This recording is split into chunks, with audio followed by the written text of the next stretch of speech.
So, folks, Anna and I have been talking for 3 or maybe even 4 years now. We have been through a lot together.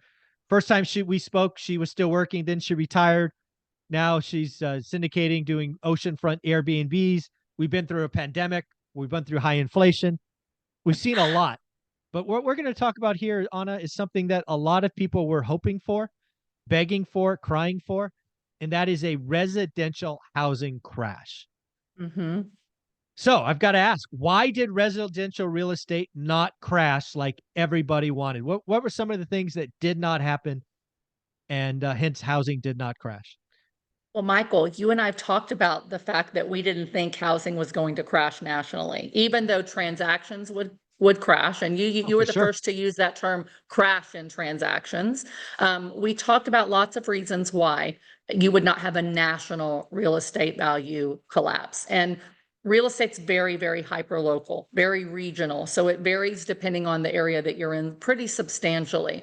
But at a high level, the biggest difference between now and 2008, which everyone wanted to compare this to 2008, 2009, we had a housing bubble and there was a huge crash in values, is because running up to that period, you had higher interest rates than we've had over the last several years, but it was also variable mortgages, highly variable mortgages. And so you had people that were in adjustable rate mortgages that suddenly had property values that were starting to fall at the same time that rates were going up, couldn't afford their payments.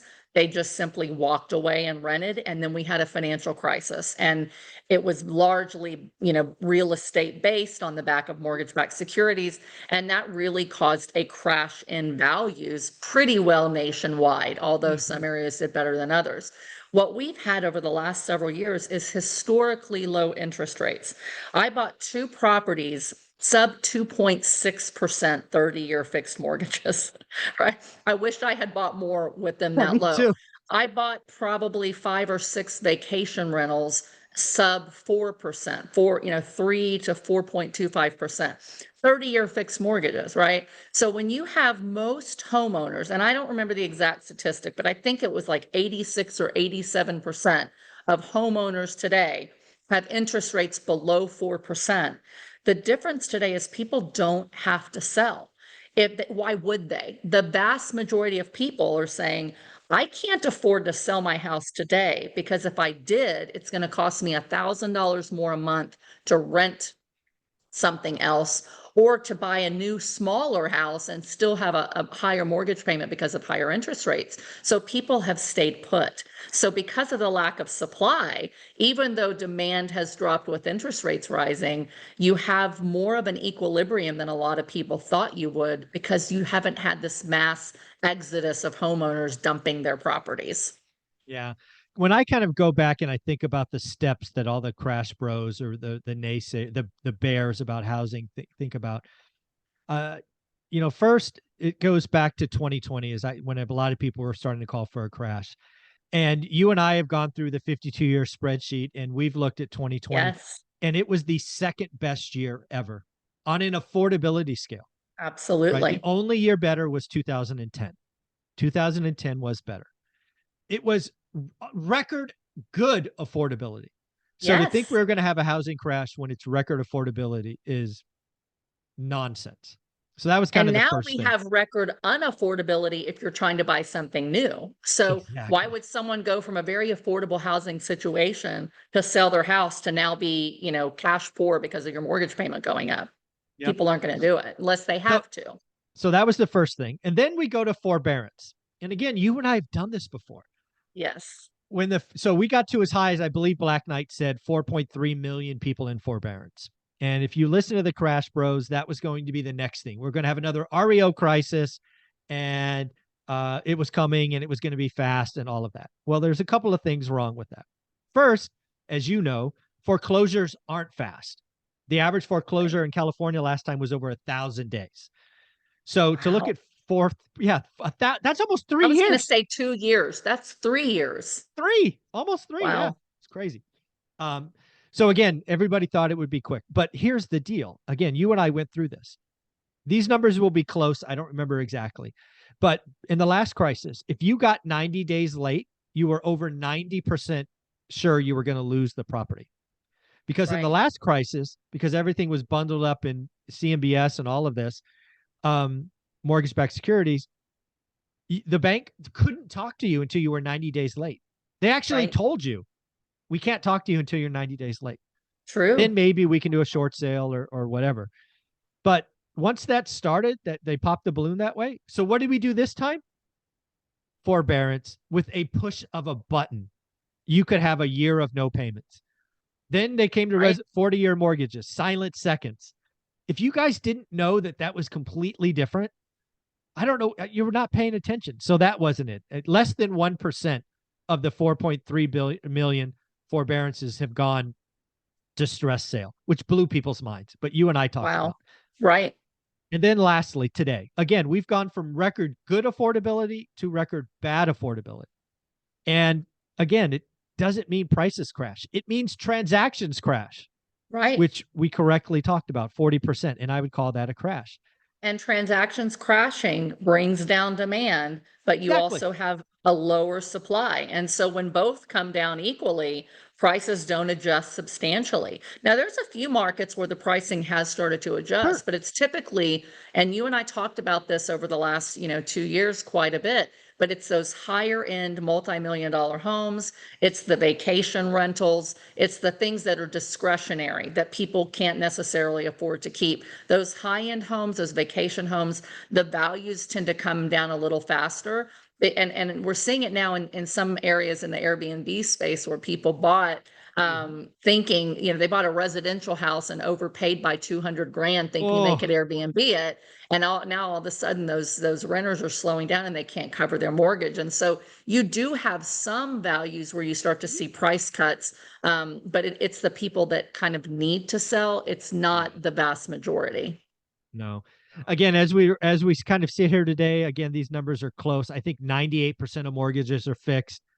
I think 90 some odd percent are below 6%, 85 below. I mean, it's just crazy statistics. Below 4. Hmm. Yeah, but I think the real estate market is broken for a couple of years. And the other thing we're seeing, because I bring on top agents as well, is supply is down, right? I bring on Lance Lambert, Significantly. who's a Fortune editor, and not only supply is down, but new listings are down.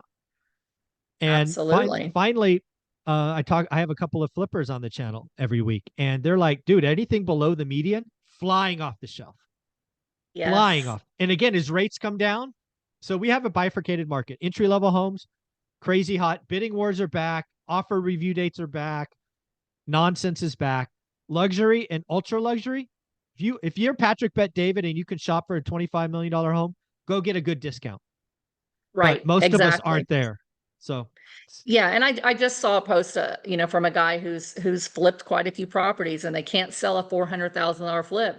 They've dropped the price, can't sell it because people can't afford to put a tenant in it for a long-term rent and can't afford the mortgage payment at that high. So, if you are flipping properties, and I don't personally think it's a great time to be flipping, but if you are flipping properties, for all, make sure that you are in the average price, the median yes, priced home level, because then you've got lots of buyers and you can have it as a long-term rental if it doesn't do yeah, well. But the higher end, and it tends to be around in that 400,000 mark and above, are those that you start to see the bigger price decreases. So even on some of these maps where you'll see, and you and I've talked about the fortune map that I really like, yeah, that shows, the price changes and the sales changes in lots of major cities in the country.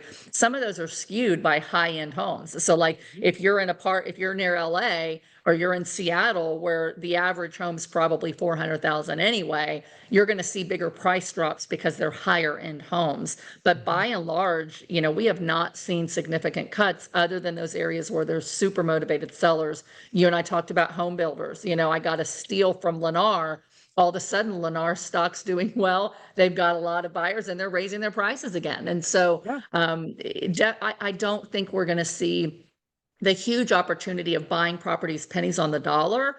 But what we can do is take advantage of the opportunity of people that have really low mortgages and yes, talk about loan assumptions and those types of things. And sometimes you can make a better deal by assuming a great loan sure. than you can some seller financing with less money down, low interest rates than you can getting a certain dollar price off the home. So don't think there's no opportunity. It just means the opportunity is different than what you might have expected.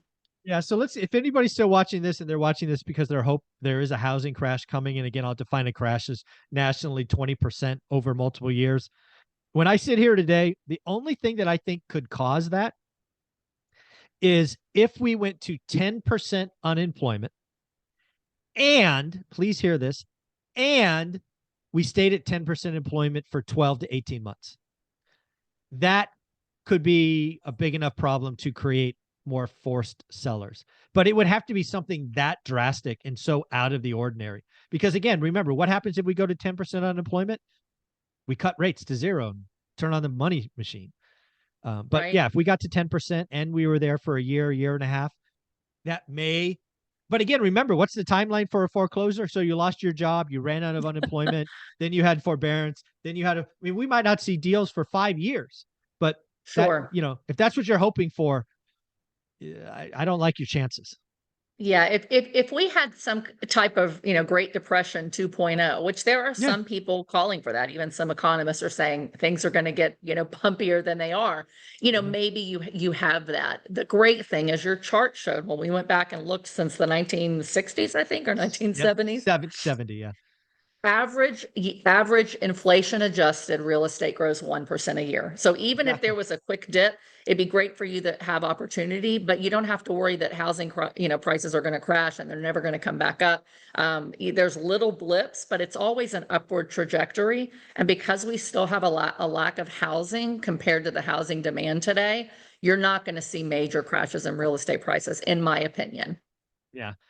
Well, thank you very much for this. Where can people find you? Great. You can find me on my playlist on your channel, on social media at Anna Kelly REI Mom, and my website reimom.com. Thank you so much. Thank you.